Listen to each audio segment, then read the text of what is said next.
And joining me now is Assemblymember Michael Blake, who is running for public advocate on the party line For the People. Assemblymember Blake represents District 79 in the Bronx and is also a vice chair of the Democratic National Committee. Welcome. Thanks for being here. Great to see you, Ben. So before we get into the public advocate candidacy, a little bit about what you've accomplished in public life as an assembly member before. Absolutely. Sure. You know, I've been in public service for 13 years now.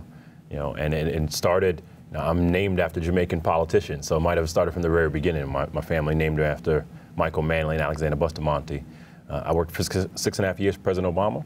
You know, at the White House in both campaigns. I oversaw the minority women business portfolio at the White House, where we focused on urban entrepreneurship, including here in New York. We did partnerships at Monroe College and Barnard College. And then for the last 4+ years in the State Assembly. And it's been everything from focusing on criminal justice reform, because Kalief Browder was our constituent for Raise the Age, to education, and the My Brother's Keeper program. We're still the only state in the country that has that program, to focusing on public housing, of making sure you had working doors and locks and security cameras, to economic development with minority women-owned businesses, that if you contract with the state of New York below 300 employees, you get paid in 15 days instead of 30 days. And so we've been doing the work. And now I'm running on the division of Jobs and Justice and under the party name For the People, because I do believe what is happening right now in city government is not working for the people of New York. Okay, so let's go right there. Jobs and justice. What does that mean? Now you take it to the city level. Yeah. You've been working in the state assembly. We can come back to that. But on the city level, what's the jobs? What's the justice? You're elected public advocate February 26th. On those two issues, what's your agenda? Absolutely. I think the trains and the buses have been a complete mess. And there's constant frustration. If you make less than $55,000, you can have an extra hour of delays that are happening in your daily routine, and you can't have that happen. You know, a late bus means a late parent getting to their child. And so I do believe the public advocate should be on the MTA board. I was the first one to say that. When people heard that initially, like, that's a crazy idea. I said, no, it's the right idea, because you need someone who's going to be a voice to represent. Address the signal delays, focusing on the congestion that's happening with buses. Be very attentive when it comes to the ferry in Staten Island, especially the south part of Staten Island to the rest of the city. Helping our seniors with Access-a-Ride. And so to me, justice is tied to transportation justice. Justice is around coming to housing, which is 3 parts. What's happening at NYCHA with public housing is criminal. And anyone who lied about kids having elevated lead should go to jail. I really do believe that. And the studies that have come out recently, that the numbers are 3 times the numbers of children under 6 that were living in apartments with lead, is unacceptable. When we think about housing, deed theft, which has been absolutely ravaging what's going on in Southeast Queens, I believe that has to be addressed. A moratorium on third-party transfers, in particular what's happening in Brooklyn, because why is the city swooping in and taking property? On tenants, you know, my former chief of staff, Aaron Carr, is running the Housing Rights Initiative, which is proving that we should not allow landlords to be able to get tax credits unless you're implementing rent stabilization. So I put forth legislation, if elected, to say let's take back J51 tax credits from those landlords. Jobs. It's not just about having a job, which you need. It's also about increasing wages and addressing affordability so that someone can know that you have a chance to go to school and graduate from school and have a job and do well. And so I do believe there should be a tracking system that for any funding that happens in New York City, we track that the jobs are actually being created. It's not just about the contracts going out, but are actually hiring people on the ground. And so it's a big vision. But at the end of the day, you have to have someone that can lead. And this is a position that not only is first in line to the mayor if the mayor were to step down, is also a seat where you introduce legislation to city council. You sit on the New York City Employee Retirement Board for pension. So if you're a public employee, you care about this position. Oversight of the agencies. At the end of the day, if we want to change what's happening and rise to our better angels here in New York City, then we need to have jobs and justice.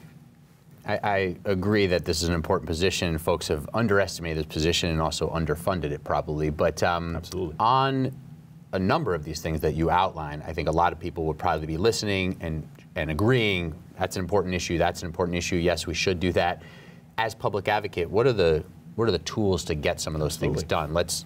Well, you can take any example you want, but for something like the MTA, Absolutely. where if you don't get that seat on the board, or even if you do, how do you affect change? Absolutely. So I think a lot of this will be not just the ideas, but the how. And so for an MTA board seat, the mayor has appointments, as does the governor. We would be looking at moving forward, whether it be city charter changes as well as for state legislation, to say immediately, let's ask ourselves a question. Why would you not want to have the person that is the ombudsman of New Yorkers not have a voice on the MTA board? That would take some time to do. It could be a year, it could be two to be able to get to the final determination. But even in advance of that, as MTA meetings are occurring, utilizing the bully pulpit to be able to push forward, demonstrating that before you implement a fast forward program, let's implement actual fair fares to help low income communities, while simultaneously we shouldn't be raising fares on individuals as well. We're still having those struggles. So there's a way that you can have implementation happening as you're proceeding. For housing, I've said repeatedly, an immediate housing package would be presented through City Council on these elements. There is no good reason why a landlord should have a tax credit if you're not implementing rent stabilization. There is no good reason that individuals who knew about lead should still have a job and if not be held criminally liable. There is no good reason why we're not looking after deed theft and having a moratorium on third-party transfers. That's the how. I'm coming with a clear vision and also saying this is about change. Individuals that are running in this race that are current or former city council members who had the opportunity to create these changes and are now saying, trust me, that is not the vision we need right now. We also need to have a different vision in realizing that city, state, and federal experience, which I bring from my work in the White House to work in the Assembly to collaborating with city council members, makes us uniquely qualified. Why? Because if you're thinking about what's happening with the census when that comes, city, state, and federal. When you think about with housing, city, state, and federal. Transportation, city, state, and federal. And so at the end of the day, it's that kind of vision, and that is how you're able to implement the how. So why leave the Assembly? There's a lot happening in Albany. The Democrats finally have control of the state Senate. You know, from your perspective, you've been in the majority in the Democratic Assembly. You guys are doing a lot. Yeah. Why leave? Because we want to help more people. You know, I've been able to help 126,000 residents in our district, and we're looking at the challenges of the day and realizing that New Yorkers need to have someone that's going to fight for them. You know, you can't continue to watch what's happening with the trains and buses and think this is okay. We cannot continue to watch what's happening in public housing and think this is okay. The same anger that you have around MDC Brooklyn of not having heat and electricity is the same anger you should have about people not having heat and hot water in NYCHA. We have to ask ourselves, how can we be in New York where you could get unleaded gas, but you can't have lead-free water and lead-free apartments? Something is wrong. And so at the end of the day, we've had great impact in the state assembly for the last 3 terms. It's the reason why we've been unopposed. I've been unopposed in the last 2 primaries. But I want to be able to help more people. I want to be able to stand with the people. And that's the reason our campaign vision is for the people, because this is an opportunity for us to move forward. And Ben, as you know, you follow this a lot. This is not a typical election. It is also to say that you get elected and you're immediately taking office. It's not about transition period. So who has the ability to say, let me negotiate what was going on in state legislators in Albany. Let me move the conversation what's happening in your city. Let me be attentive to what's going on in the federal level. Because you have to have someone who has that experience and a vision and a plan to do all 3. And that's the reason why I'm running for public advocate. There have only been a few public advocates before you, 4 if you're successful. When you come into office, if you win on February 27th, like you said, no transition period, but what kind of public advocate vis-a-vis the mayor would we expect you to be? Obviously, Letitia James and Mayor de Blasio were mostly aligned on a lot, and she sued his administration and did some things, but they got along fairly well. Going back previously, there was a lot more acrimony. What would we expect from you in terms of how you hold the mayor accountable? Independence. And you said at the end, accountability. You know, I called out the mayor and the city government when it came to lead as a perfect example. And I think this is a clear determination in this race for everyone else that's running. Either you knew that kids had lead and you did nothing, or you never asked a question. When the first stories came out, I said immediately that the city and the mayor and other officials were lying, that it was unacceptable that they were conveying these numbers. Not only did the numbers go up from 19 to 820, but then you have the news data that said it's about 5,800 apartments. It's absolutely criminal and inhumane. When we talk about what's happening in criminal justice reform, yes. Do we have to have a conversation around Rikers Island? Absolutely. But before you want to go down the road of building many jails across the city, let's implement speedy trial and bail reform and open discovery and alternatives incarceration, and then figure out what you have to do. I'm not just going to go on and get along. We're trying to get things done. And so at the end of the day, if we are aligned, then let's be aligned. But we also have to have an independent balance. Equally, the public advocate role, one of the reasons it was created, is to ensure that a person of color had a chance citywide. That was one of the reasons they determined this, because before it was the city council president, the board of estimate before that, it was the understanding that you had to have representative voices. We cannot continue to go down this road where the mayor has a vision that is not helping New Yorkers. And the disrespect that the mayor and the governor are showing right now to New Yorkers because of their lack of a relationship is unacceptable. So what would be my vision? It would be an independent vision, an accountable one that's holding the city accountable, while also saying very clearly, I'm here not just to sit in this seat and be happy. I'm here to be in this seat to help you. On NYCHA, obviously the lead issue has to be remediated. That has to be taken care of clearly. That's a very dire health issue.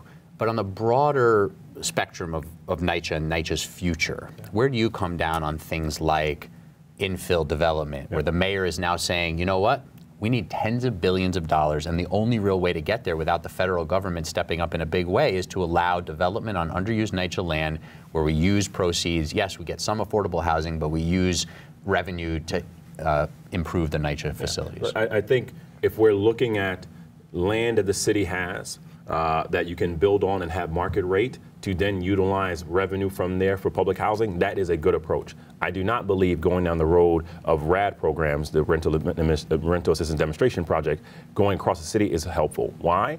Because you go down the road where you could have too much market rate conversion starting to happen within current public housing. That said, there also has to be a significant change in management at NYCHA. You know, if this was a private landlord, people would be fired and going to jail. And so let's address the boilers. At the end of the day, people are cold. Let's find a way to address the boilers and focus on the infrastructure of it. Don't continue to put boilers at the bottom of buildings that undoubtedly would be connected to water that when flooding happens would have impact. It doesn't make much sense. So there's a chance for a revision on this. But equally, I think when we think about the revenue, we can't continue to say, well, because the feds are not coming in, well, then we can't figure out how to make this work. A budget shows someone's values and priorities. And if we're talking about a $92 billion budget on one aspect and close to a $170 billion budget in another, there has to be a way we put more resources in. Now, that said, there are viewers that are watching this and saying, well, I don't live in public housing. How does this impact me? We should care about all New Yorkers. And whether if you're in public housing, whether you own your own home, whether you're a renter in something that's stabilized, we should all be wondering and asking ourselves, is this working? Is this fair? And the answer is clearly no. So you've worked in the State Assembly, you've worked in the White House, you've worked on the presidential campaigns. As a member of the State Assembly, you've done some consulting work, you've been a vice chair at the Democratic National Party. Should New Yorkers feel concerned at all that you've got, you know, too much going on, that you're sort of looking at other things while you have this job? If you're public advocate, will you be doing any of those other things? Well, you shouldn't be concerned because Jamaicans usually have multiple jobs. I mean, that's kind of what we do out here. But no, and it's a fair question. At the end of the day, my priority is on New Yorkers. You know, the work that happened in the past was fundamentally around helping other people win campaigns as part of the blue wave that we had across New York and across the country. But I'm running to be public advocate. This is priority number one, and I've been very clear about that. You know, there's too much that's happening. This goes back to the earlier question. Why am I running? I want to help more people. And so at the end of the day, the question that you have and the choice that you have, looking at my track record, for the last 13 years, I have consistently focused on public service and helping people. And I want to have the chance to continue to do that as public advocate. And we just have a couple more minutes, but before we get to one more policy issue, let's say, there's a lot of talk in this race. The winner of the public advocate special election has to win again in June and then November.